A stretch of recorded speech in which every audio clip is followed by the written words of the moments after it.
Welcome to the Deep Dive. Today we're taking a fascinating journey, really zeroing in on just 1 year in the life of an artist. We're looking at 1975 for Bob Camblin, Hmm. and we've got some great material, a pretty detailed rundown of his activities that year, plus a whole collection of his own thoughts and reflections from different times. Right. And that combination is what makes this kind of focus so valuable, I think. Mm. You get the timeline, the what, when, where, Yeah. but you also get the artist's own voice reflecting on, art, life, the whole deal. Exactly. So it's like this unique snapshot. We get to see him deeply involved in his work, the art scene. A really pivotal moment, it seems. Yeah, connecting the dots between the day-to-day stuff, the shows, the teaching, the collaborations, and his bigger ideas about what art is, what he was trying to do. So our mission today, if you will, is to pull out the key insights from all this. What can this specific year, 1975, tell us about Camblin's art practice, how he fit into the art world then, and maybe the core beliefs driving him? Sounds like a plan. Where do we start? Early 75? Let's do it. Okay, so right at the beginning of 1975, it looks like things were definitely picking up steam for him, recognition-wise. A big one was getting representation by the Delahunty Gallery in Dallas. That feels significant. Oh, absolutely. Getting gallery representation, especially outside your immediate city, is a major step. It's validation. It's a market platform. Right, connects you with collectors, curators, Right. expands your reach beyond, just the local Houston scene where he was based. Delahunty picking him up suggests people were noticing. Definitely shows growing interest in his work at that point. And it wasn't just galleries. He also landed this really interesting commission early in the year from the Houston Grand Opera. Oh, yeah. What was that? He designed the program cover and a poster for their production of De Rosenkavalier. Ah, okay. Crossing over into different creative fields. Exactly. And get this, they actually printed 250 of the posters from his design and sold them for $25 each. Wow. So the poster itself becomes a collectible art object, not just advertising. Precisely. It's a cool way his art reached a different kind of audience, opera goers who might not have seen his gallery work. And it tells you something about how Camblin maybe thought about his work, too. Yeah. There's this great quote from him around that time. He said his only goal was to make an object that, if found in the attic, wouldn't get thrown out. I love that. Yeah. It's not about immediate fame or shock value. It's about longevity, resonance. Totally. Like he wanted it to connect with someone even years down the line, just as an object with inherent value or interest. And his painting Gully Washer was also reproduced inside the program in color, so more exposure again. Plus, January 75, he was in the Made in Houston show at the Louisiana Gallery. Good group of artists there. Right, keeping his hand in the local scene. And there was even a Houston Chronicle piece around then talking about fine art posters specifically. So his opera commission fits into this wider trend, this growing interest in posters as art. Okay, so early 75, active locally in Houston shows, getting regional representation in Dallas, landing a high-profile commission, sets a busy stage for the rest of the year. Definitely. Now, things get really interesting when we look at his printmaking. In April, the records show he started a big collaboration Who with? with Dave Folkman, who ran Little Egypt Enterprises. They worked on a suite of 4 prints. And this was apparently initiated by Bob Lowe, a Houston art publisher. Okay, Little Egypt Enterprises. They were known for quality work, right? Seems so. And this wasn't just a quick project. It apparently took about a year, and Lowe's invested $16,500 in it, which sounds like a lot for 75. Wow, yeah, 16.5. That's a serious commitment. Yeah, From the publisher and the artist, it really underscores that they saw major potential in this print suite. for sure. And we actually have some great details on the suite itself. It was called Elements: Air, Earth, Fire, Water. The classic 4 elements, nice. Yeah, and the Print Collector's newsletter covered it. It was 4 colored lithographs, edition of 50, printed on that beautiful twin rocker handmade paper. Oh, nice. Twin rocker. That definitely signals quality. Handmade paper gives such a different feel. Totally. And the process sounds really complex. He apparently worked across 40 different plates for the 4 images. 40 plates. Wow, that's intricate. Yeah, starting kind of loosely, almost like sumi-e, that Japanese ink wash style. Expressive brushwork. Right. Then he refined it, tighter lines using touche, which is like a greasy ink for litho, and then even tighter lines on top of that. So layers of technique. Building complexity. And apparently there was this underlying structure based on triangulation in the composition. So quite deliberate, even with the initial looseness. Interesting. So a mix of freedom and control. And it seems like they were really experimenting. They even planned these things called the 4 books. 4 books. What were those? They were meant to document like alternative directions and techniques they tried but didn't use for the final prints. Sort of showing the process, the what ifs. That's fascinating. You rarely get that kind of insight into the discarded paths. I know. For example, the water print, apparently the initial idea was more of a night scene with this very geometric line plate involved. The final version ended up more ambiguous. So embracing that ambiguity seems key. The newsletter mentions the presence of graffiti in the prints too, right? Yeah, it does, which again points to maybe letting things be open to interpretation, not locking down one single meaning. That feels very Camblin. Definitely. Resisting easy definition. And the price for the whole suite? $800. $800 back then. For 4 lithos on Twin Rocker, edition of 50. Yeah, that signals they were aiming for serious collectors. A major statement piece for him. Absolutely. It seems like a huge undertaking, technically and conceptually. Yeah, that Element Suite sounds like a cornerstone for his work that year. Okay, so moving into the summer and fall, he stayed really active with exhibitions, both locally and further afield. Right, building on that momentum. In June and July, his air lithograph, one of the Elements prints, was in the 1975 Houston area exhibition at the Blaffer Gallery. Good local exposure. Juried shows like that are important for connecting with the community, getting feedback. And remember that Houston Chronicle article from July we mentioned? It didn't just talk about posters. It specifically mentioned Camblin's connection with Brooke Alexander Inc. in New York. Ah, Brooke Alexander.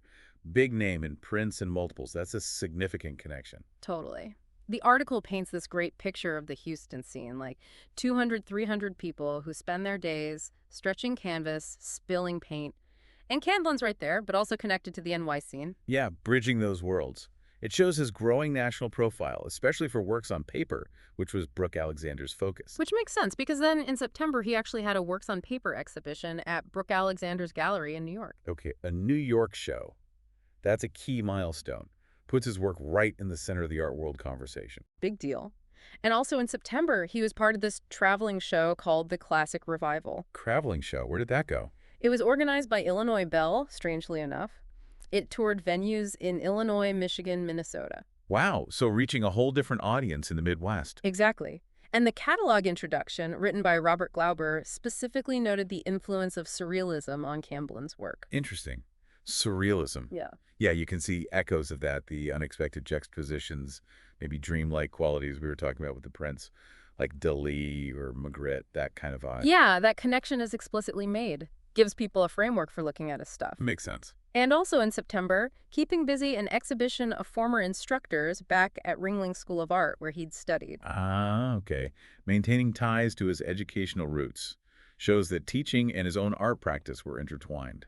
Seems like it. And then rounding out September, back in Houston, he was in the inaugural show at a new gallery, Covo de Yung. The show was called Inauguration, Drawings du Boujos. Being in the very first show of a new gallery.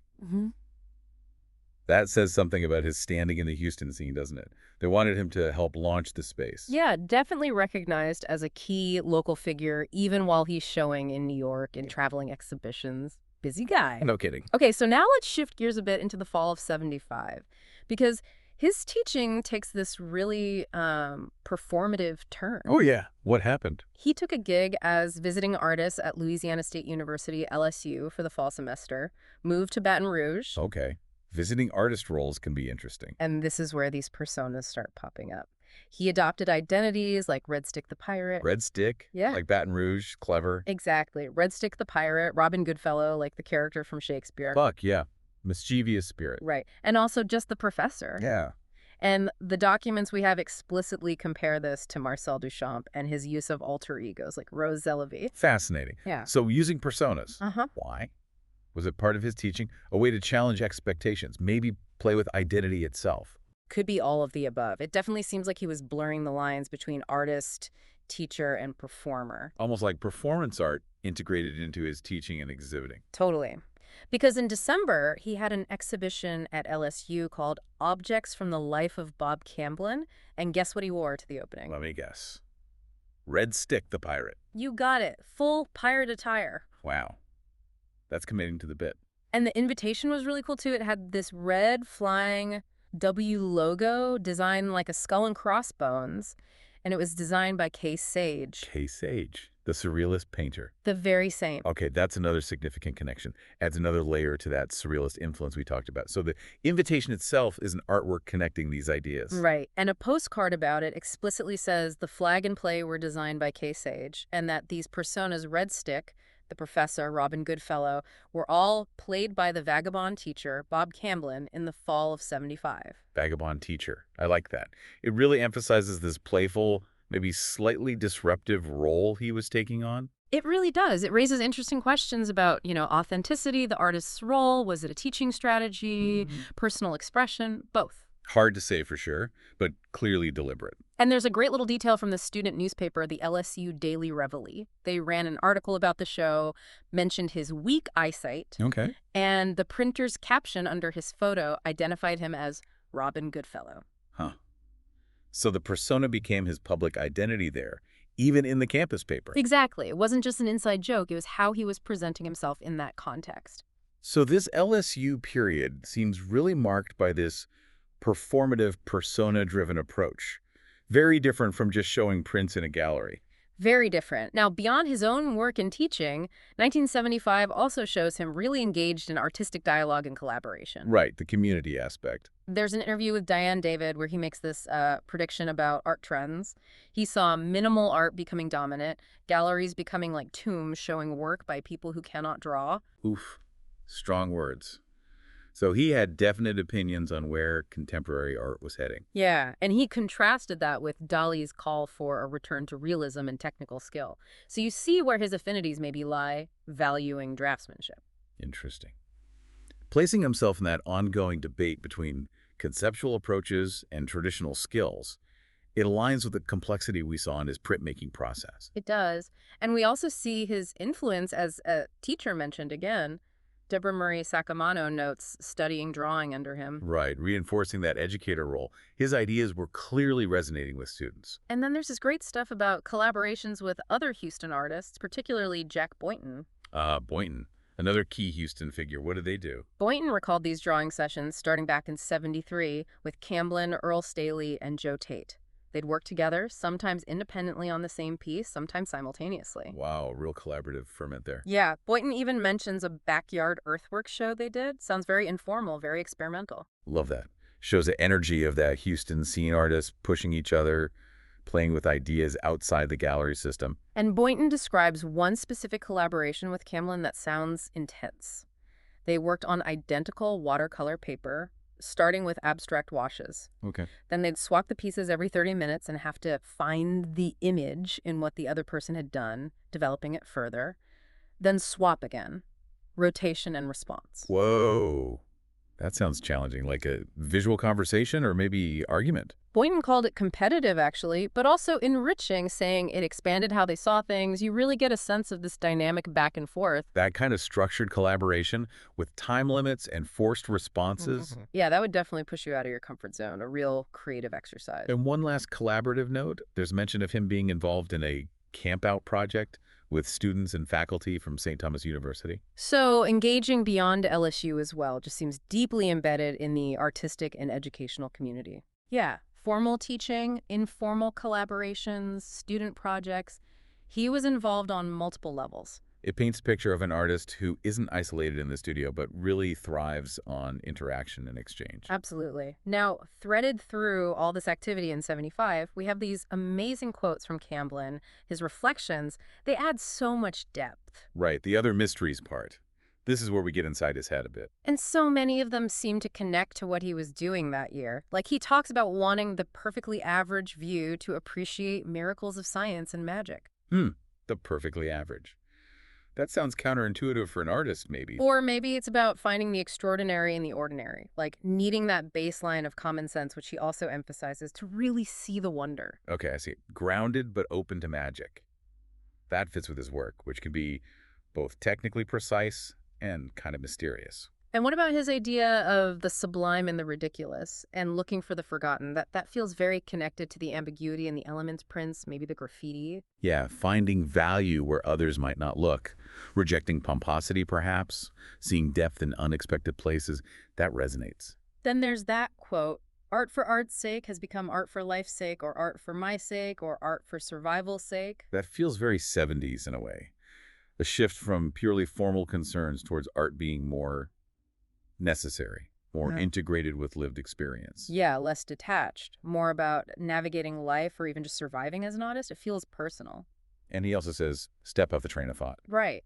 Which sounds very zen, but maybe relates to his process, like letting go of preconceived ideas, allowing for those experimental tangents in the printmaking. Or even adopting the personas. Uh, Stepping off the Bob Camblin train of thought to become Red Stick or Robin Goodfellow for a while. Oh, good connection. Yeah. He also reflects on balance, being, nature, the cosmos.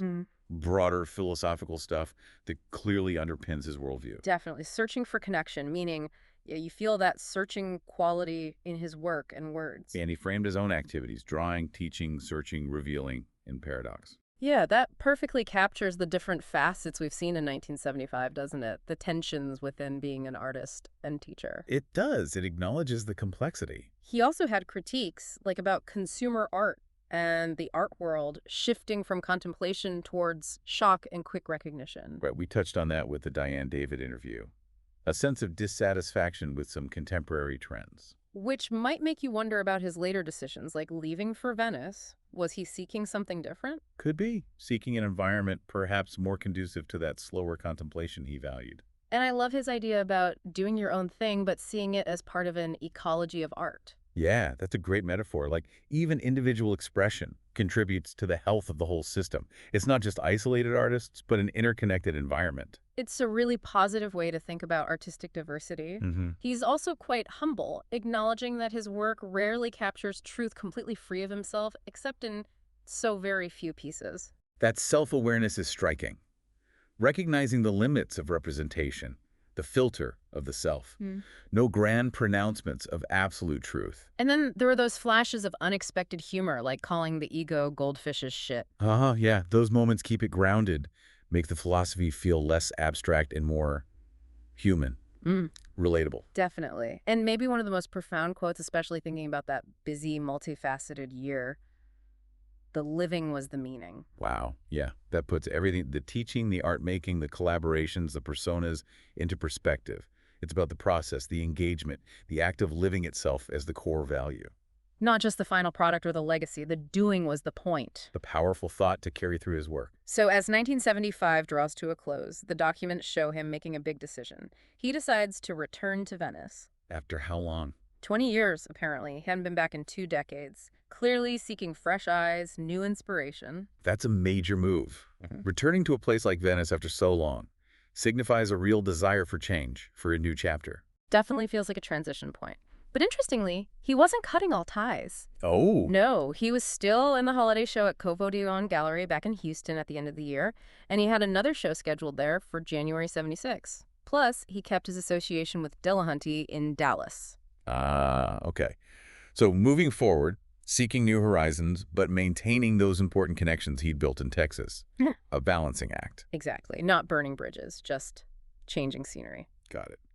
So, wrapping up our deep dive into 1975, what a year for Camblin, huh? Absolutely. Just incredibly multifaceted. You see him deeply engaged in the Houston scene, but also making national connections. That intense dedication to printmaking with the Element Suite, pushing technical boundaries. The collaborations, the dialogues with other artists, showing that vibrant community aspect. And then the whole LSU period with the teaching and those fascinating personas, Red Stick, Robin Goodfellow. Yeah, the performance element emerging there. And all underpinned by these really insightful, sometimes paradoxical reflections on art, life, meaning. It really paints a picture of an artist who wasn't just one thing. He was blending technical skill, conceptual exploration, teaching, performance, and this unique personal philosophy. 1975 captures that mix perfectly. It really does. Which leaves us with a final thought for everyone listening. Camblin seemed to want his art to last, to avoid being thrown out. and he explored so many different avenues in 75. Hmm. So thinking about artists today, or historically, what aspects of their practice do you think really contribute most to lasting impact? Is it that immediate wow factor, the shock and recognition he critiqued? Or is it something quieter that resonates across time? Is it the technical skill, the conceptual depth, the personal story, the engagement with community, or some combination? Yeah. What makes art endure? Something to chew on after our deep dive today.